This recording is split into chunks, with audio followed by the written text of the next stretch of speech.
Bismillahirrahmanirrahim. Assalamualaikum warahmatullahi wabarakatuh. Alhamdulillahilladzi hadana lihadza wa ma kunna linahtadiya laula an hadanallah. Ashhadu an la ilaha illallah wahdahu la syarikalah wa ashhadu anna Muhammadan abduhu wa rasuluh alladzi la nabiyya ba'dah la nufarriqu baina ahadim mir rusulih wa qalu sami'na wa ata'na ghufranaka rabbana wa ilaikal masir. Mari sama-sama kita bersyukur kepada Allah Subhanahu wa taala.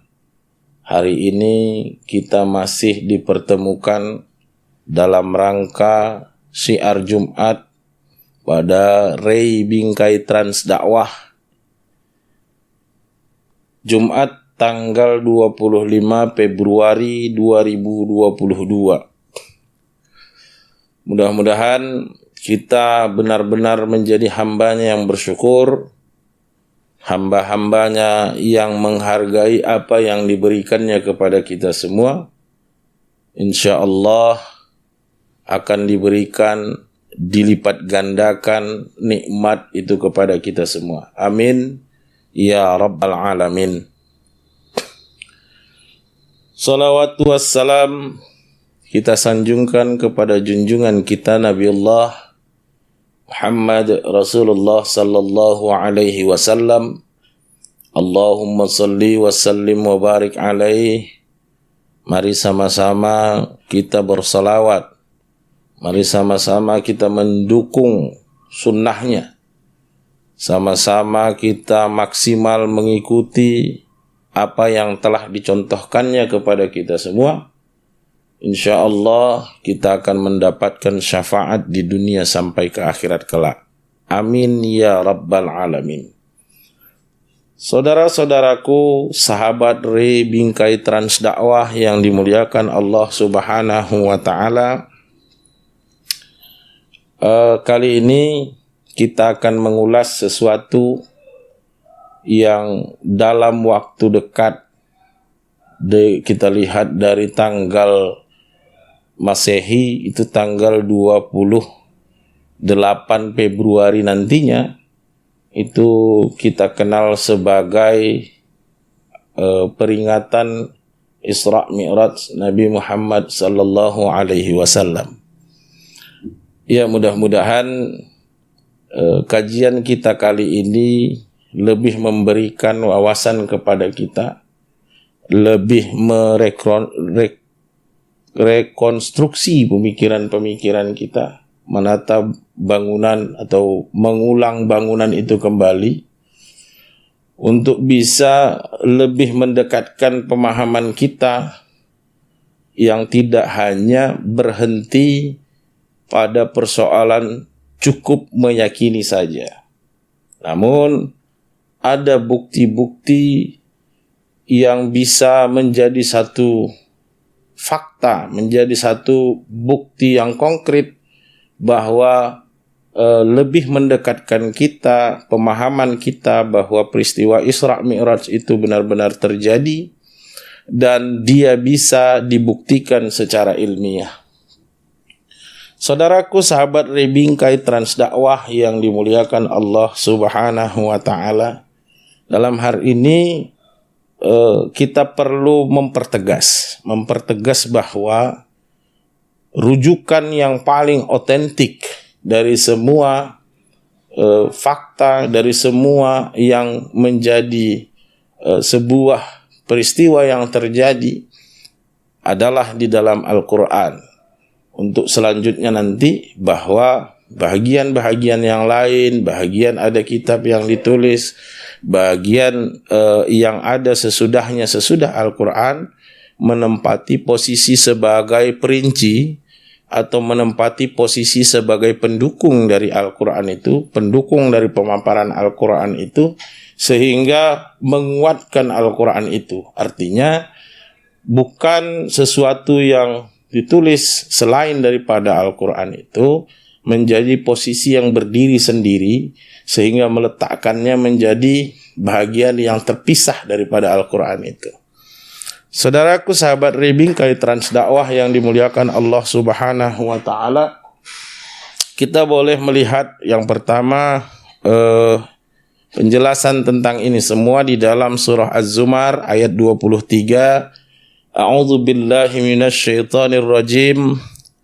Allahu nazzalahu ahsanal hadits kitaban mutasyabiham mathani. Artinya adalah Allah yang menurunkan Al-Quran, yang menurunkan perkataan yang sebaik-baik perkataan.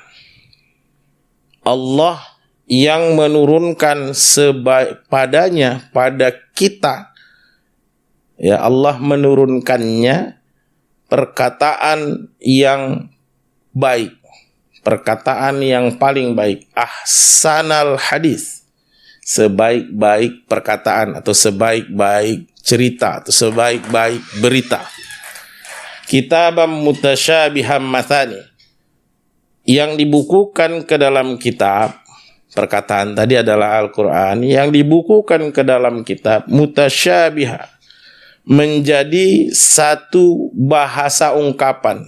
Jadi ada bahasa nanti, bahasanya model bahasa nanti, ada bahasa yang gamblang, bahasa yang jelas gitu.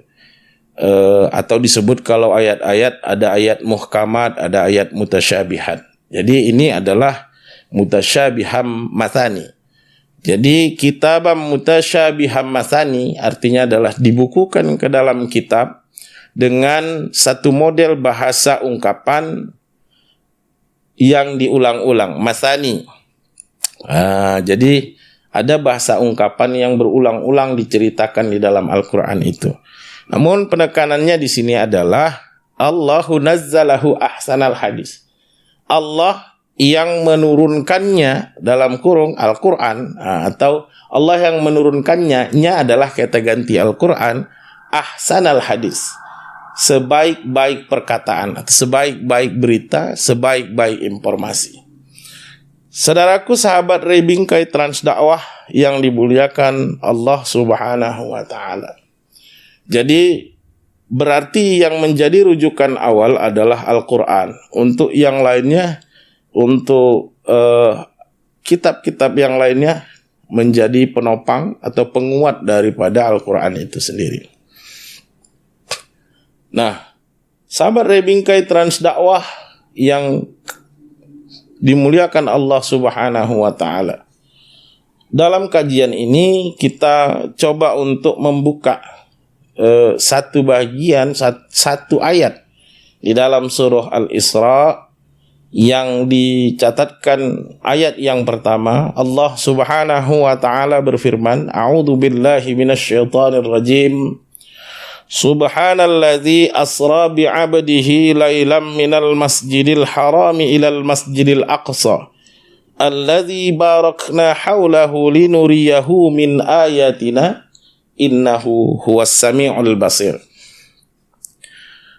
Maha suci Allah yang telah memperjalankan hambanya pada suatu malam dari Masjidil Haram ke Masjidil Aqsa, yang kami berkahi sekelilingnya, kami membuat daya di sekelilingnya, agar kami perlihatkan kepadanya sebagian bukti-bukti kekuasaan kami. Sesungguhnya Allah Maha memperdengarkan dan Maha memperlihatkan. Saudaraku sekalian yang dimuliakan Allah Subhanahu wa Ta'ala, begitu senternya, begitu terkenalnya peristiwa Isra Mi'raj ini, begitu seakan dahsyatnya peristiwa Isra Mi'raj ini. Dan kalau kita misalnya di Indonesia ini seringlah membuat acara, kira-kira acaranya adalah peringatan Isra Mi'raj, yang nanti ada yang menceritakan tentang peristiwa itu yang sengaja diundangkan untuk menyampaikan itu. Nah, artinya bahwa peristiwa Isra Mi'raj ini adalah sesuatu yang sangat populer sekali. Namun demikian, penjelasan tentang Isra Mi'raj ini hanya satu ayat di dalam surah Al-Isra itu. Selebihnya nanti akan berbicara yang lainnya. Nah, makanya ini kategorinya adalah kategori ayat mutasyabihat. Ayat-ayat yang perlu untuk ditelusuri, dibuktikan dengan fakta-fakta alam atau dengan model percobaan-percobaan untuk melihat bahwa ini benar-benar terjadi sebagai penguat atau sebagai landasan untuk mengungkap bahwa ini bukan kejadian yang dikarang atau bukan hanya sekedar cerita atau juga bukan sebatas pada sesuatu yang hanya untuk diyakini saja tanpa melakukan pengkajian dan pembuktian. Saudaraku sekalian yang dimuliakan Allah Subhanahu wa taala. Jadi kalau ayat-ayat mutasyabihat ini berbeda dengan ayat-ayat muhkamat. Kalau ayat-ayat muhkamat itu ceritanya tentang ketetapan-ketetapan hukum, ibadah misalnya, puasa, zakat, sholat, haji, itu di ayat-ayat muhkamat. Begitu mudah karena memang dia menggunakan bahasa yang benar-benar gamblang. Bahasa yang benar-benar jelas dan tidak ada penafsiran-penafsiran yang lain tentang itu. Maka ketika hanya ada satu keterangan di dalam Al-Quran pada surah Al-Isra ini tentang peristiwa Isra Mi'raj itu, maka ini harus benar-benar diteliti secara mendalam, diteliti begitu harus detailnya, sehingga kita bisa mengungkap sebenarnya rahasia besar apa yang pernah terjadi di dalam peristiwa Isra Mi'raj yang dialami oleh Nabi Muhammad sallallahu alaihi wasallam. Nah, yang pertama harus kita lihat bahwa untuk menjadi sebuah tanda tanya besar adalah perjalanan dalam peristiwa Isra Mi'raj ini itu terjadi sangat singkat sekali. Perjalanan itu sangat singkat, diceritakan di situ satu malam atau bahkan mungkin tidak sampai satu malam terjadi, bahwa peristiwa itu terjadi begitu cepatnya. Kenapa begitu cepat? Karena di dalam riwayat itu diceritakan juga bahwa dalam peristiwa Isra Mi'raj ini ketika Rasul itu meninggalkan tempat tidurnya, tempat pembaringannya atau kasurnya gitu. Ketika dia kembali itu masih hangat. Kasurnya masih hangat. Kemudian ada lagi yang menceritakan bahwa ketika Rasul itu berangkat meninggalkan tempatnya itu sempat menyenggol tempat minumnya. Kemudian itu jatuh, kira-kira di atas meja begitu jatuh.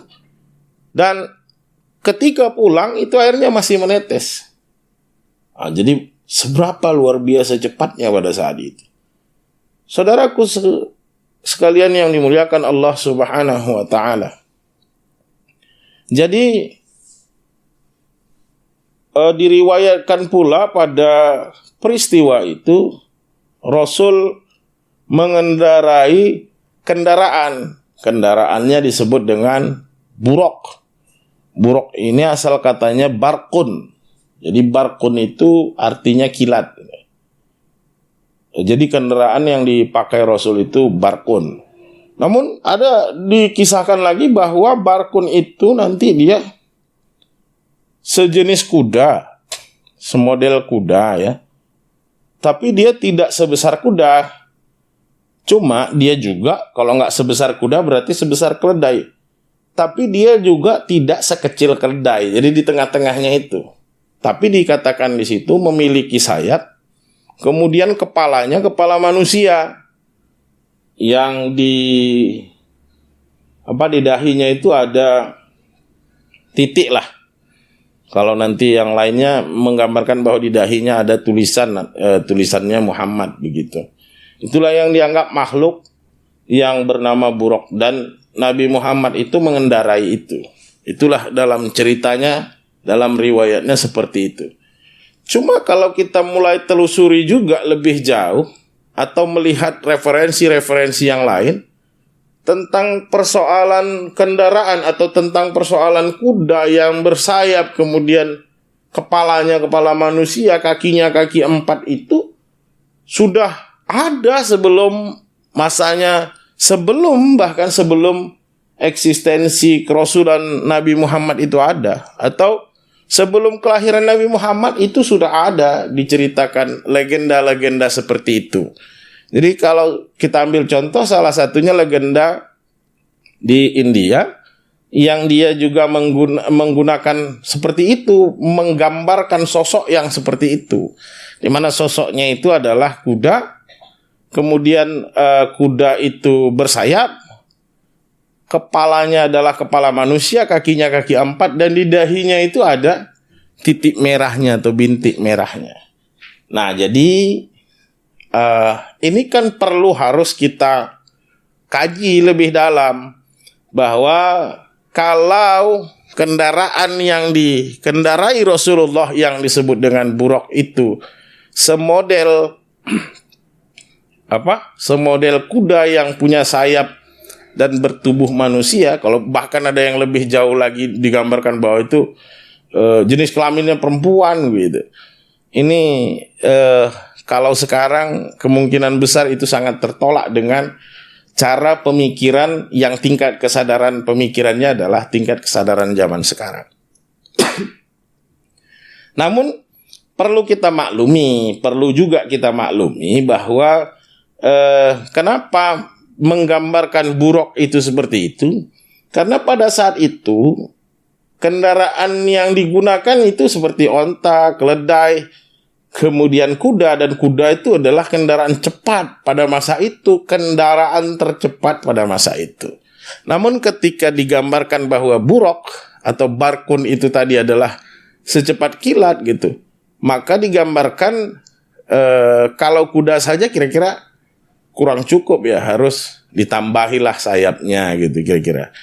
Tapi kemakluman itu adalah kemakluman yang didasari pada kondisi peradaban atau kondisi kebudayaan yang terjadi pada saat itu, yang memang ditarik dari kondisi yang sebenarnya, kira-kira gambarannya seperti ini. Jadi memang pada masanya, mungkin pada masa itu gambarannya memang seperti itu.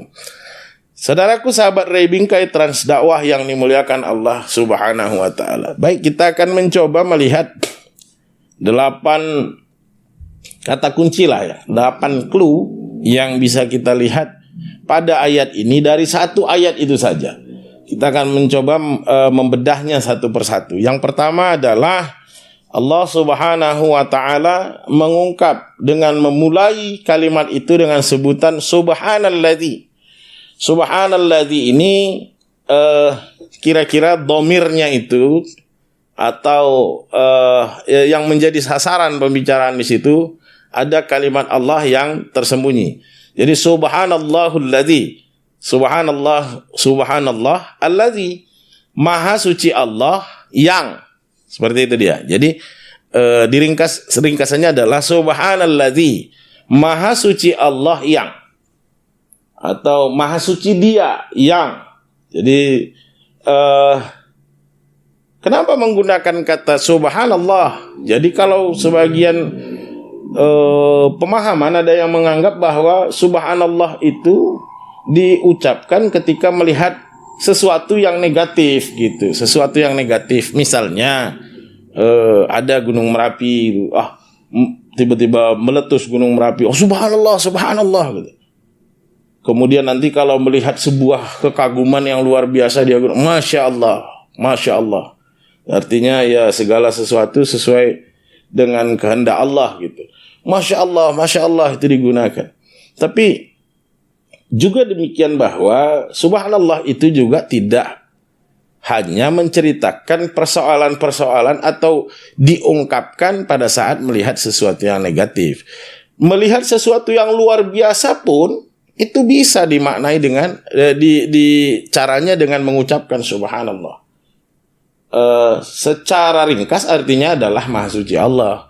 Tapi sebenarnya kalau kita mau lihat lagi, kita mau tarik lebih panjang lagi, kata sabbaha itu artinya adalah sibuk itu. Sabahan itu sibuk. Wah, gimana kaitannya antara sibuk dengan suci?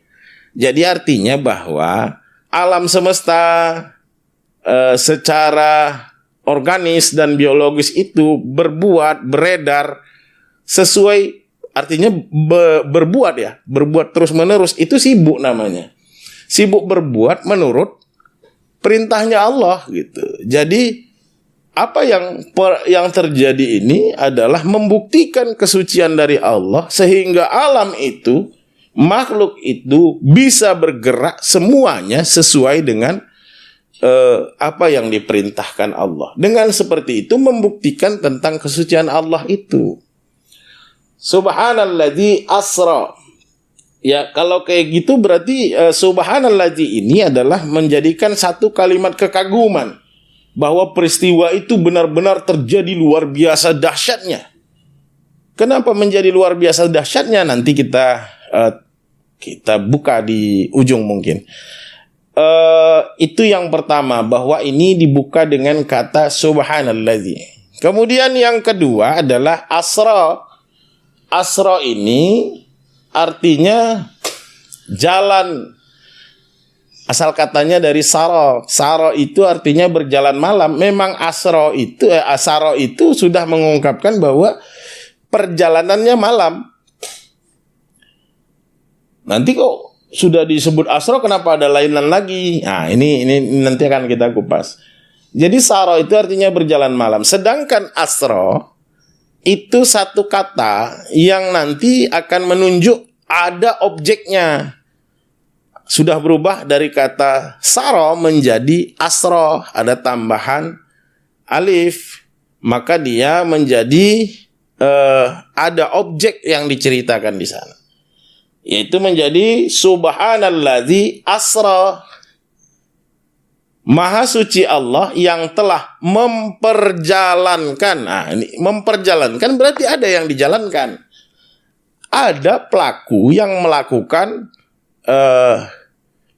menggandeng objeknya, menggandeng siapa yang akan diperjalankan. Berarti di situ ada pelaku yang memperjalankan, ada yang diperjalankan. Jadi inilah kalimat asra, memperjalankan siapa yang pada malam hari itu gitu. Saudaraku sekalian yang dimuliakan Allah Subhanahu wa taala. Kemudian bahwa asro itu juga atau saro itu tadi itu juga mengungkapkan pengertian bahwa terjadi perpindahan tempat. Jadi pindah dari titik A ke titik B. Itu arti dari saro tadi. Namun kondisinya adalah kondisi suasana malam. Jadi kalau kita mau lihat bahwa ada sebagian pemahaman, ini juga bukan bantahan, hanya sedikit memberikan perbandingan. Ada juga sekelompok kawan-kawan, saudara-saudara kita yang menafsirinya bahwa yang berjalan itu bukan secara fisik, tapi perjalanannya adalah perjalanan ruhaniyah, ruhnya, atau mimpi, atau juga ada yang bilang diperlihatkan saja. Namun ketika diungkap bahwa asro adalah memperjalankan, atau kata saro itu sendiri adalah juga menyatakan perpindahan tempat, maka itu adalah wujud sesuatu yang berpindah tempat. Nah, dalam hal ini yang memperjalankan itu siapa? Yang memperjalankan Allah. Kemudian siapa lagi pelakunya? Allah mengutus malaikatnya yaitu Jibril untuk memerintahkan Jibril memperjalankan memperjalankan Nabi Muhammad ke satu tempat dengan cara yang sangat begitu cepat, karena pada malam hari itu digambarkan tadi kembalinya belum sampai satu malam. Nah, jadi secara sains ini sudah mulai bisa dikuak gitu. Peristiwanya terjadi begitu cepat. Kalau tempat tidurnya tadi dianggap masih hangat, kemudian bekas tumpah air minumnya juga tetesannya masih ada, kemudian ada perpindahan yang begitu cepat luar biasa.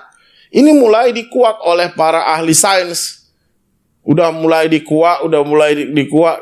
Kadang-kadang seringkali ketika mereka sudah mulai menguak itu sampai di titik temunya, akhirnya menyatakan diri sebagai Islam. Nah, kenapa seperti itu? Ya inilah, bahwa ada pola, ada cara namanya teleportasi, itu yang sudah dikaji oleh sains. Jadi teleportasi itu bisa terjadi perpindahan tempat dengan sangat cepat. Perpindahan tempat dari A ke B dengan sangat cepat. Tempat yang dituju itu atau tempat pindahnya itu adalah tempat yang sangat jauh. Maka dari itu arti dari tele adalah jauh, portasi adalah tempat keberangkatan.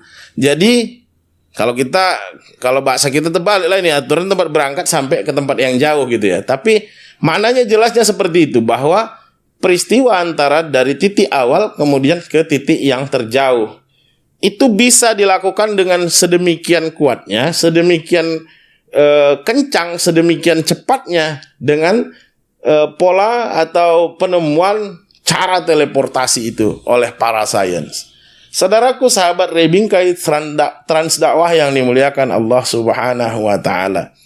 Jadi sains sudah mulai menguak mulai melakukan eksperimen-eksperimen yang pada akhirnya itu semuanya sudah bisa dibuktikan dengan pola teleportasi ini. Dengan cara ya ilmu pengetahuan yang modern lah, ilmu pengetahuan fisika modern misalnya dan lain sebagainya.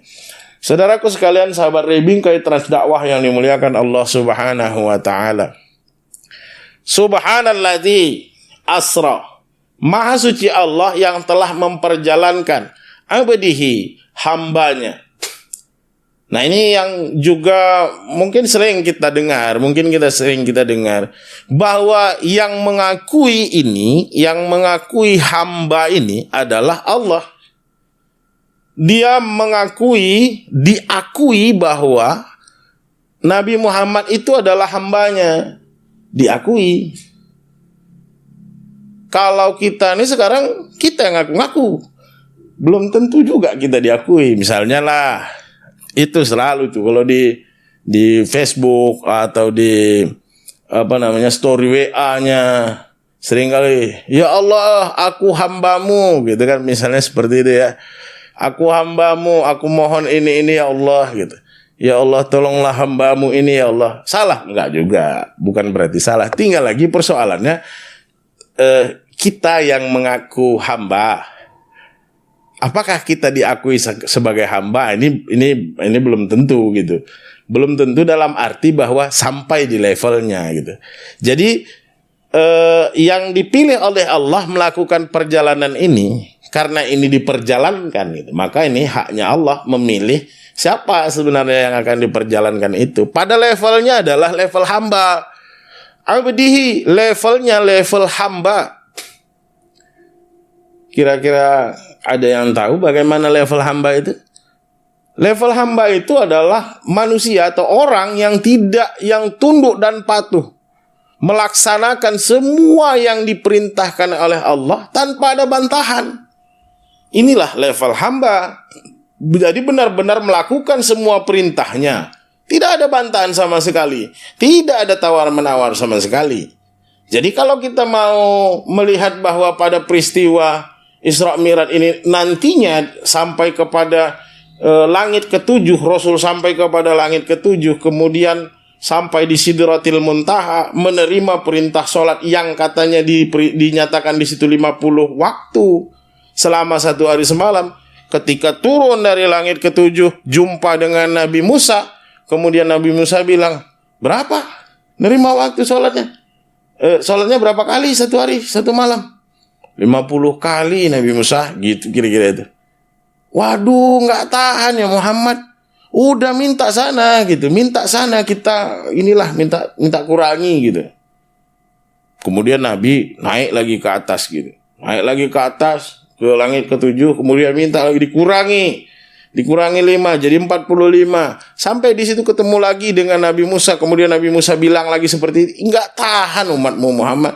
Naik lagi ke atas, turun lagi jadi 40. Kemudian belum lagi naik lagi ke atas sampai pada akhirnya menjadi 5 waktu sehari semalam. Ketika pada level hamba, kira-kira mungkin enggak itu dilakukan? Karena kalau dia sudah sudah diakui sebagai hamba adalah yang tunduk dan patuh, sami'na wa ata'na.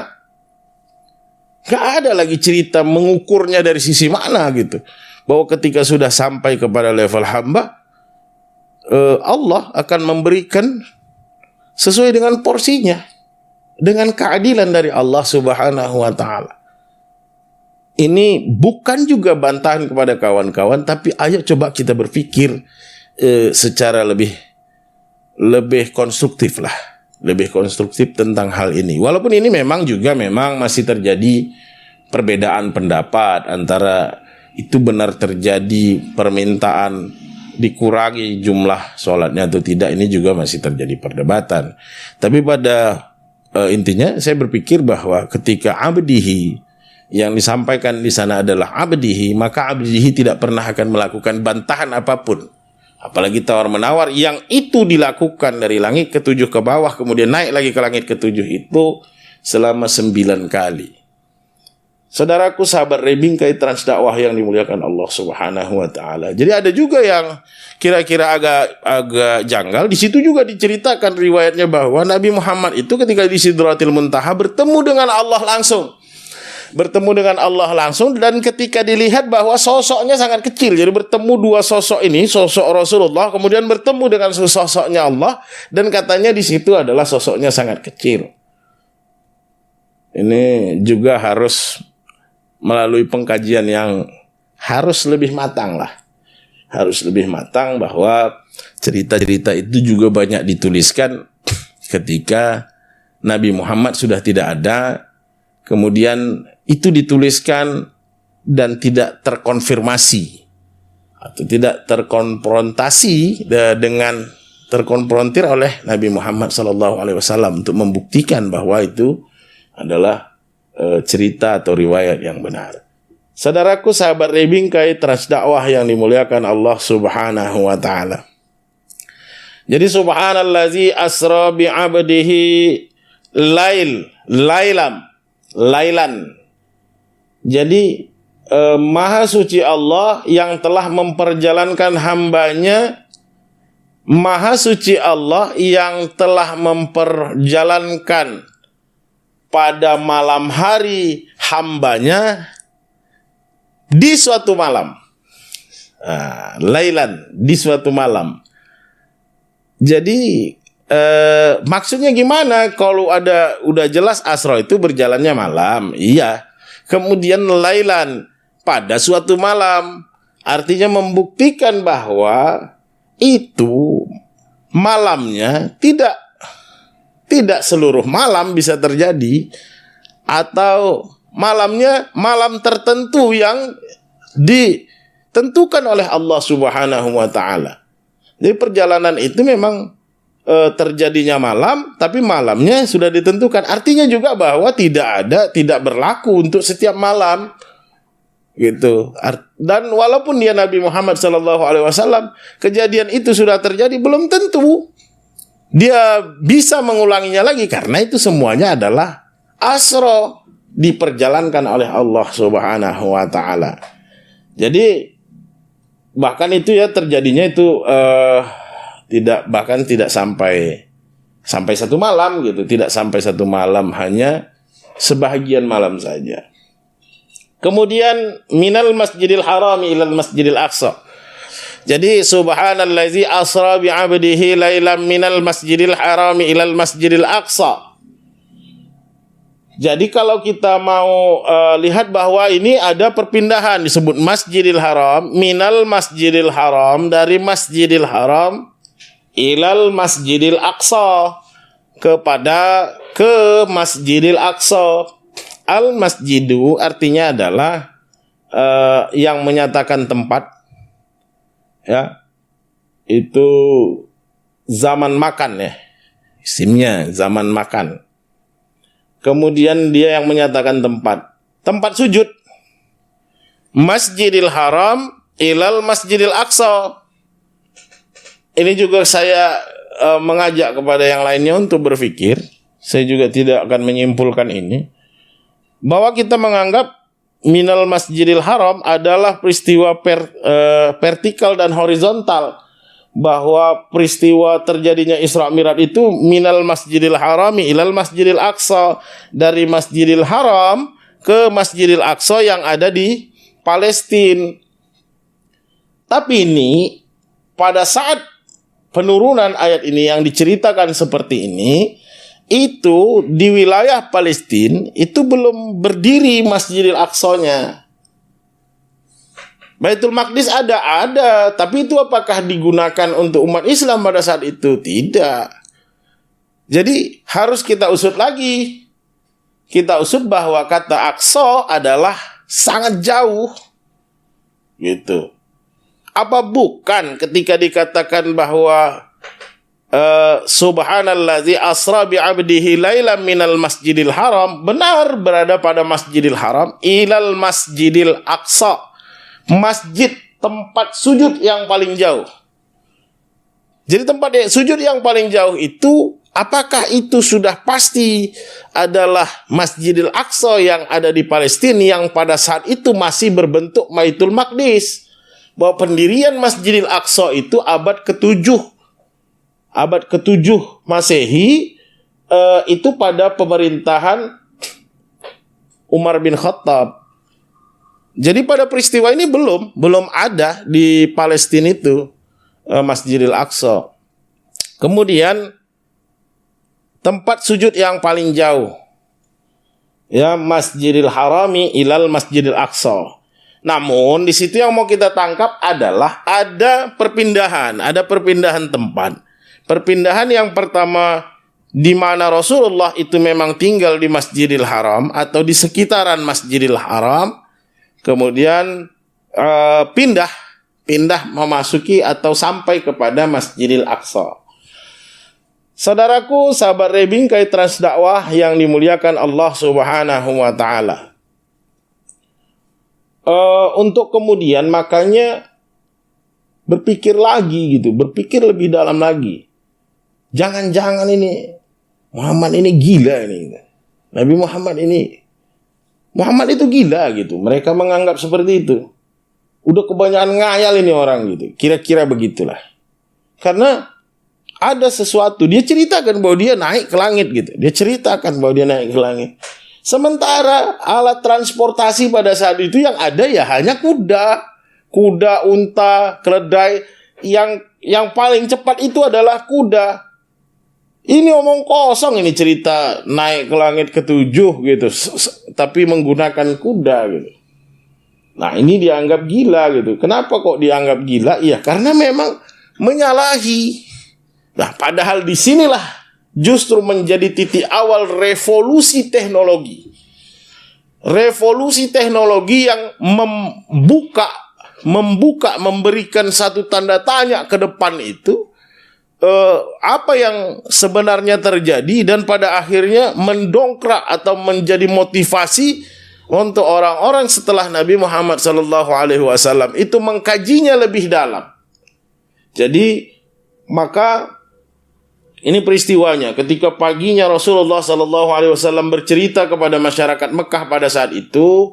Memang tidaklah semua, kepada sebagian masyarakat Mekah yang pada saat itu juga ramai. Diceritakanlah bahwa kira-kira begini, aku melakukan perjalanan tadi malam gitu. perjalanan itu naik ke langit.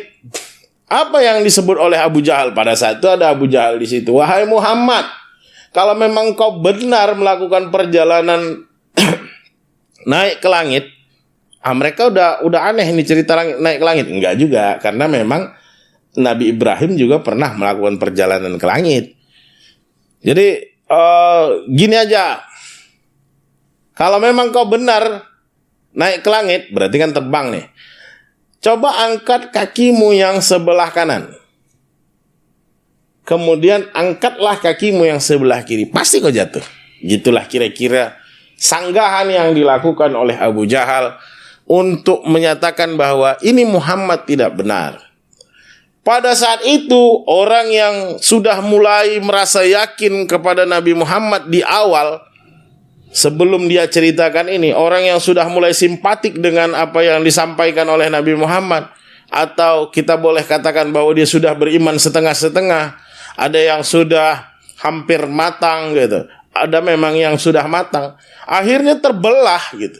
Mana yang tanggung-tanggung itu mempercayai bahwa Nabi Muhammad adalah Rasul yang membawa kebenaran, itu mulai menarik diri. Ini Muhammad gak betul ini. Bagaimana mungkin bisa betul ketika kendaraan yang ada hanyalah yang ada di muka bumi itu. Yang terbang dilihat ya burung gitu. Jadi itu juga tadi yang jadi dasar, mungkin kuda dikasih sayap sehingga biar bisa terbang kayak burung, dilihat seperti itu. Jadi pada saat yang kondisinya sedemikian ini, akhirnya terbelah gitu.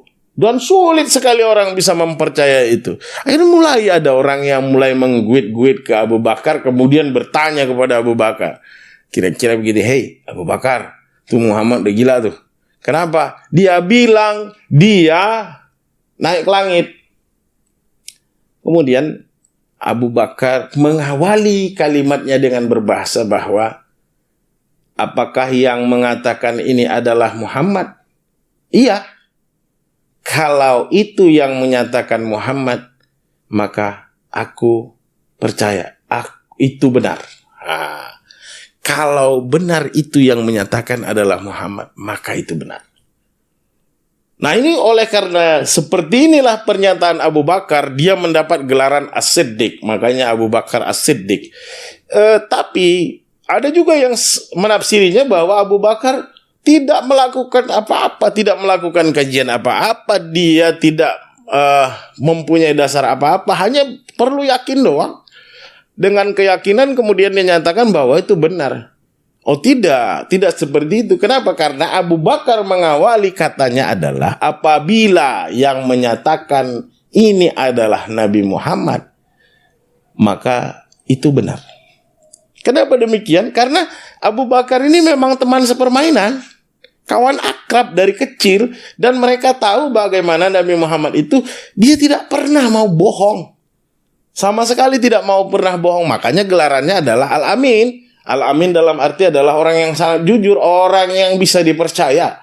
Jadi kalau seperti itu dia tidak pernah bohong ketika dia mengungkap sesuatu, iya kok dia bohong? Kan enggak. Tapi inilah dasarnya. Kalau yang mengatakan itu adalah Muhammad, maka dia benar. Maka itu benar. Jadi kalau yang lainnya belum bisa percaya langsung seperti itu ya memang masih kita pandang dari sisi ini masih maklum gitu. Tapi yang jelas bahwa dasar itu tetap didasari pada sesuatu analisa yang ilmiah, analisa yang rasional, analisa yang benar-benar masuk di akal sesuai dengan apa yang dijalani mereka selama ini. Maka disitulah Abu Bakar menyatakan bahwa itu benar. Saudaraku sahabat Rebingkai Transdakwah yang dimuliakan Allah Subhanahu wa Ta'ala. Jadi kalau digunakan tadi barkun sebagai alat atau sebagai kendaraan yang dikendarai oleh Nabi Muhammad SAW, itu kecepatannya seperti kecepatan kilat. Jadi tadi sudah saya ungkap persis dengan teleportasi gitu. Teleportasi itu tiba-tiba hilang, bisa masuk ke wilayah yang sangat jauh sekali. Itulah pola teleportasi. Kemudian kita mau lihat lagi bahwa sekarang yang alatnya itu adalah barkon. kemudian dia didampingi oleh Jibril. Ya, nanti di episode yang lain saya mau buka bahwa tentang Jibril, tentang ada kekuatan dimensinya Jibril itu ada berapa dimensi. Kemudian sekarang juga sudah mulai bisa dibuktikan bahwa satu materi bisa diubah menjadi cahaya, kemudian hilang, kemudian menjadi cahaya, kemudian dikembalikan lagi menjadi materi. Itu sudah banyak dilakukan penelitian dan diuji coba, dan itu berhasil. Tapi nanti kita mau lihat lagi di ujungnya seperti apa. Saudaraku sahabat Rebingkai Transdakwah yang dimuliakan Allah Subhanahu wa taala, maka banyak yang menafsirkan ketika Jibril itu adalah makhluk yang diciptakan oleh Allah dari cahaya, katanya seperti itu. Dalam satu hadis diungkap seperti itu. Maka dia bisa memberikan kecepatan cahaya karena dia didampingi. Karena Nabi Muhammad itu didampingi, bukan didampingi saja, bisa jadi melekat pada Jibril, kemudian itulah yang menjadi kekuatan dengan kecepatan cahaya. Kecepatan cahaya itu adalah 1 detik bisa menembus 300.000 kilometer. Jadi kalau misalnya kita gunakan lampu sorot lah ya, lampu sorot atau laser gitu. Tapi kan itu sekali picit dalam 1 detik itu sudah mencapai 300 km kecepatan cahaya. Itulah kecepatan cahaya luar biasa gitu. Jadi kalau ada lagi misalnya jarak yang 100 atau 1000 km gitu, 1000 km kita bisa pantulkan, kita sorot dari sini, mantul dari sini, kemudian kembali lagi kemari gitu kan. Itu bisa bolak-balik pantulan yang terjadi itu sebanyak 40.000 kilometer dalam 1 detik itu. Bisa mencapai 300 kali bolak-balik. 300 kali bolak-balik cahaya itu dipantulkan. Itu begitu luar biasanya kecepatan cahaya. Nah, kalau kita keliling bumi itu jaraknya lebih kurang 40.000 kilometer dalam 1 detik. Ketika dibuat kecepatan cahaya, diberikan kecepatan cahaya, itu bisa menempuh putaran itu sebanyak 7,5 kali putaran keliling bumi. Jadi ini yang sangat memungkinkan sekali bagaimana peristiwa Isra Mi'raj itu terjadi. Saudaraku sekalian, sahabat Rebingkai Transdakwah yang dimuliakan Allah Subhanahu wa taala. Kemudian yang keenam adalah barakna haulahu, yang kami berkahi di sekelilingnya. Jadi diberkahi di sekelilingnya itu haulahu itu haulahu itu adalah daya gitu. Jadi berkahnya itu adalah ada daya yang mengikat gitu, daya yang mengikat. Jadi seperti kalau tubuh kita ini aja, kita berjalan dengan kecepatan yang luar biasa gitu, ini patah tulang ini. Misalnya kita gambar, kita masih ingat iklan Komeng naik Jupiter kencang itu bibirnya itu entah kayak mana-mana jadinya kan, melewat sana melewat sini. Jadi kalau kita juga dengan kecepatan yang luar biasa itu, ini tubuh kita pasti tidak sanggup menahan itu kalau badan kita ini tidak dilapisi. Makanya barakna haulahu, yang kami berkahi daya, yang kami berikan daya di sekelilingnya itu gitu, sekeliling Nabi itu. Linuriyahu min ayatina, agar kami perlihatkan kepada Nabi Muhammad itu bukti-bukti sebagai pembuktian dari besarnya kekuasaan kami.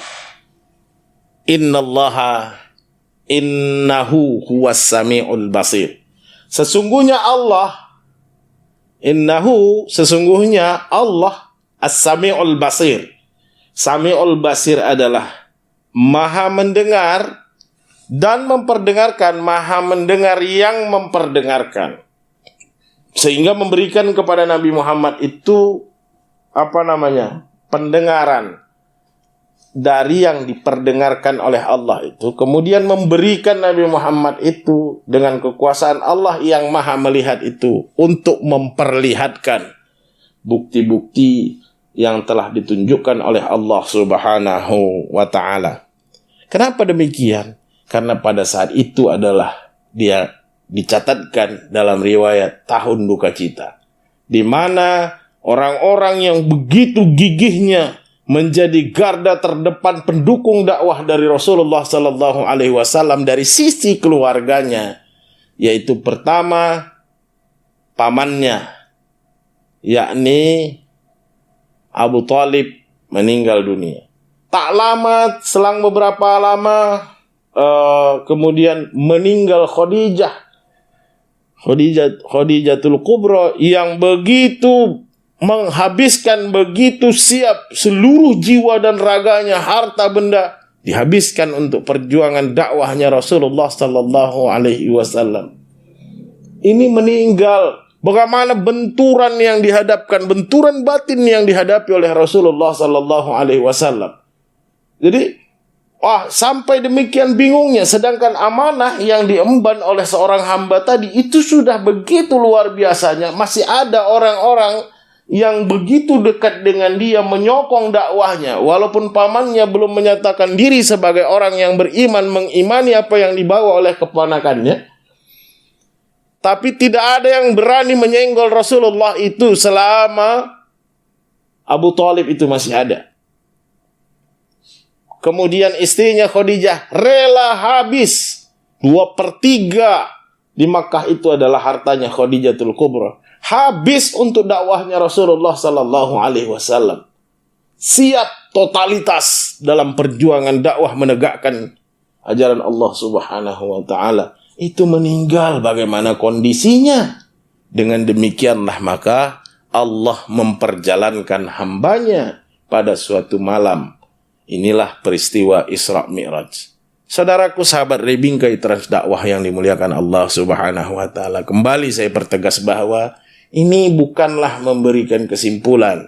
Ini hanya mengajak kita berpikir lebih dalam bahwa apa yang kita gunakan, apa yang menjadi perangkat yang diberikan oleh Allah semacam akal dan pikiran kita, daya kita menangkap sesuatu ini agar kita lebih menggunakannya lagi, sehingga kita bisa benar-benar pada titik tidak hanya beriman saja, tapi kita berupaya melihatnya, mempelajarinya, menelusurinya, sehingga berbukti menjadi bukti yang otentik, bukti yang jelas, bukti yang bisa dibuktikan, dan membuktikan bahwa Al-Quran itu benar-benar ilmiah. Dengan cerita Isra Mi'raj ini, dengan peristiwa yang dialami oleh Rasulullah, dia menceritakannya kepada orang-orang yang ada di sekitar situ. Setelah sepeninggalan Rasulullah, lihatlah banyak ilmuwan-ilmuwan muslim yang muncul, ahli-ahli perbintangan, ahli-ahli matematika dan lain sebagainya, yang sekarang sebenarnya sedang dilupakan, sedang ditutup-tutupi, sedang berusaha untuk tidak muncul ke permukaan. Padahal kemunculan ilmu pengetahuan dan teknologi itu adalah tidak jauh jaraknya pasca peninggalan Nabi Muhammad sallallahu alaihi wasallam. Saudaraku sekalian, sahabat Rebingkai Trans Dakwah yang dimuliakan Allah Subhanahu wa taala, kita cukupkan dulu kajian kita pada kesempatan kali ini. Mudah-mudahan bisa memberikan manfaat bagi kita semua. Ambil sisi-sisi yang positif. Saya tidak mengajak saudara-saudara untuk berpaham seperti apa yang saya pahami, tapi saya hanya mengajak kawan-kawan sekalian untuk bisa berpikir lebih cerdas, lebih cermat lagi, untuk meneliti satu demi satu ayat, satu demi satu pembuktian-pembuktian yang diberikan Allah Subhanahu wa taala untuk pembuktian kita, untuk pedoman kita di dalam hidup dan kehidupan ini. Kepada Allah saya mohon ampun, kepada kawan, kepada rekan, kepada sahabat, kepada senior-senior saya mohon dimaafkan. Billahi taufiq wal hidayah. Wassalamualaikum warahmatullahi wabarakatuh.